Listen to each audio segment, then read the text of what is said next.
আপনারা দেখেছেন আমরা এসেছিলাম 2009 সালের 25 এবং 26 ফেব্রুয়ারি ঢাকার পিলখানা তৎকালীন বিডিআর নামের যে প্রতিষ্ঠান তার সদর দপ্তর, সেখানে নৃশংসভাবে আমাদের প্রিয় দেশের 57 জন চৌকস দেশপ্রেমিক কমিটেড সেনা অফিসারকে হত্যা করা হয়েছিল।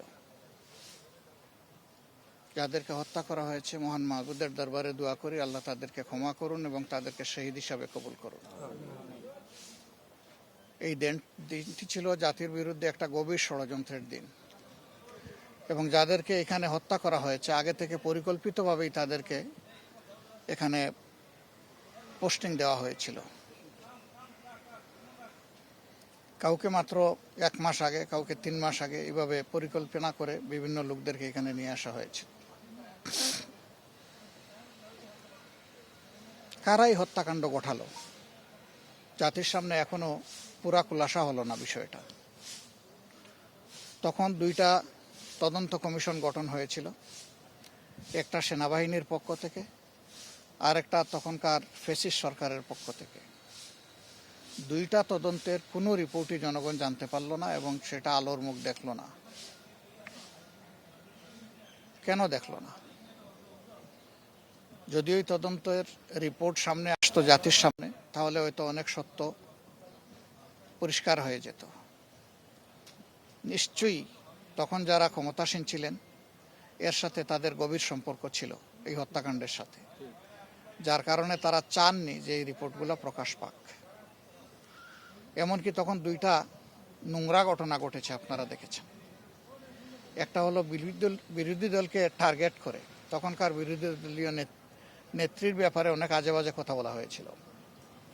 বাংলাদেশ জামাতে ইসলামের তৎকালীন অ্যাসিস্ট্যান্ট সেক্রেটারি জেনারেল এবং নির্বাহী পরিষদ সদস্য, সুপ্রিম কোর্টের অত্যন্ত মর্যাদাবান একজন আইনজীবী, সিনিয়র আইনজীবী ব্যারিস্টার আব্দুর রাজ্জাককে হয়রানি করা হয়েছে। 2বার তাকে জিজ্ঞাসাবাদের মুখোমুখি করা হয়েছে। নাসির উদ্দিন পিন্টুকে নৌকা দিয়ে নাকি লোক পার করে দিয়েছে, এই জন্য তাকে এই অভিযোগে অভিযুক্ত করে জেলে নেওয়া হয় এবং সেখানে পরিকল্পিতভাবে তাকে হত্যা করা হয়।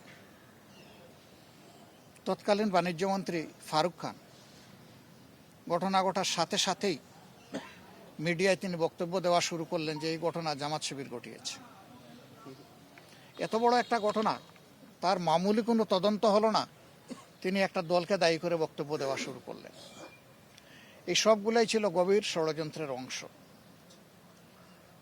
পরবর্তী পর্যায়ে বর্তমান সরকারের আগে যে ইন্টারিম গভর্নমেন্ট ছিল, এই ইন্টারিম গভর্নমেন্টের পক্ষ থেকে একটা তদন্ত কমিশন করা হয়েছিল। সেই রিপোর্টও কিন্তু জাতির সামনে আসেনি পুরোপুরি। আসলে আমরা বুঝতে পারবো সত্য আংশিক উঠে এসেছে নাকি আংশিক চাপা পড়েছে। আজকে আমার একটা স্ট্যাটাস হয়তো আপনারা লক্ষ্য করবেন, আমি বলেছি আংশিক সত্য উঠে এসেছে। কেন আংশিক বললাম? যেহেতু পুরা রিপোর্ট আমাদের সামনে আসে নাই। পুরা রিপোর্ট আসলে আমরা বলতে পারবো যে এটা আংশিক না পূর্ণাঙ্গ, সত্যটা উঠে এসেছে কিনা। খুনের নেপথ্যের কারিগর যারা ছিল, পরিকল্পনাকারী ছিল, ষড়যন্ত্রকারী ছিল, যারা তাদেরকে উৎসাহ জুগিয়েছে এবং যারা এই হত্যাকাণ্ড সংগঠিত করেছে, আমরা মনে করি তারা সকলেই সমানভাবে দোষী। এদের সবাইকে অবশ্যই বিচারের আওতায় আনতে হবে। যদি এই সরকার বিচারের আওতায় আনতে পারে তাহলে এই জাতির কিছু দায় মুক্তি হবে, দায় মোচন হবে। যদি এই সরকার না আনতে পারে তাহলে এটা সরকারের চরম ব্যর্থতা হিসেবে পরিগণিত হবে। আমরা আশা করি সরকার তাদের দায়িত্ব সঠিকভাবে পালন করবে। এর পাশাপাশি আরও যত হত্যাকাণ্ড হয়েছে সবগুলা হত্যাকাণ্ডেরই বিচার হওয়া উচিত।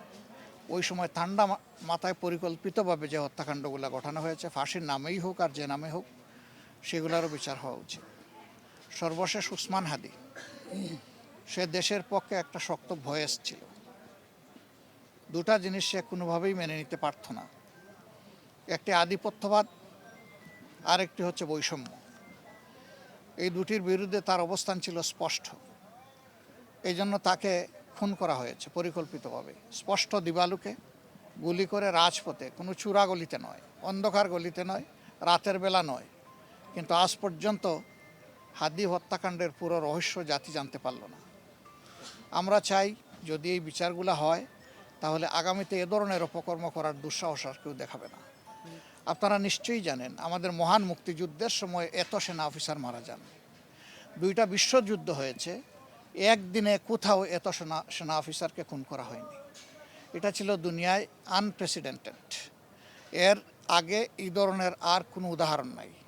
এতগুলা মানুষ আমাদের বুক থেকে কেড়ে নেওয়া হলো মূলত এই দেশকে সামরিক শক্তির দিক থেকে কোমর ভেঙে দেওয়ার এটি ছিল একটি গভীর ষড়যন্ত্র। আমরা জাতি হিসাবে স্পষ্টভাবে বলতে চাই, যারা চলে গেছেন তারা বীরত্ব গাথা নিয়ে সম্মানের সাথে চলে গেছেন, তবে তৎকালীন সরকার চরমভাবে দায়িত্ব পালনে ব্যর্থ হয়েছে।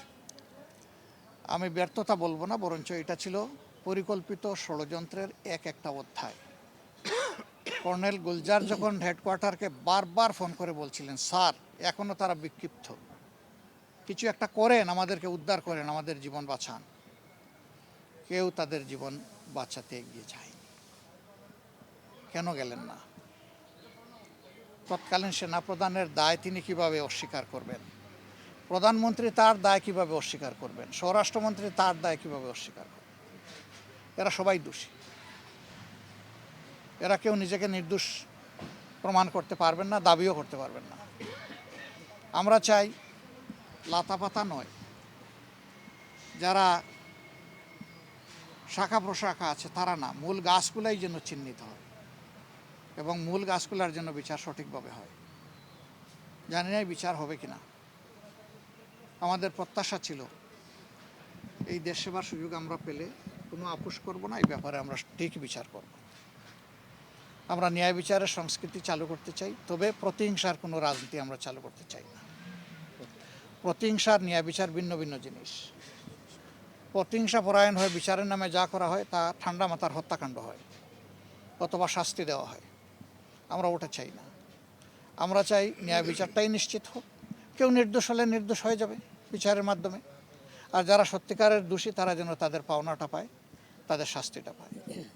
আমরা এই সমস্ত শহীদানের আত্মার মাগফিরাত কামনা করছি, দোয়া করছি আল্লাহ তাআলা তাদের আপনজন প্রিয়জনকে সবরে জামিল দান করুন এবং এই বীরদের তাদের ত্যাগের ইতিহাস ধরে বাংলাদেশে আরও বেশি বেশি করে আল্লাহ তাআলা বীর পয়দা করে দেন, সেই দোয়া আমরা করি। বিশেষ করে আমাদের যুব সমাজকে সজাগ থাকতে হবে। আমাদের প্রিয় স্বাধীনতা সার্বভৌমত্ব কোথাও যেন হারিয়ে না যায়, কেউ যেন আমাদের ঘাড়ের উপরে প্রভু হয়ে বসতে না পারে।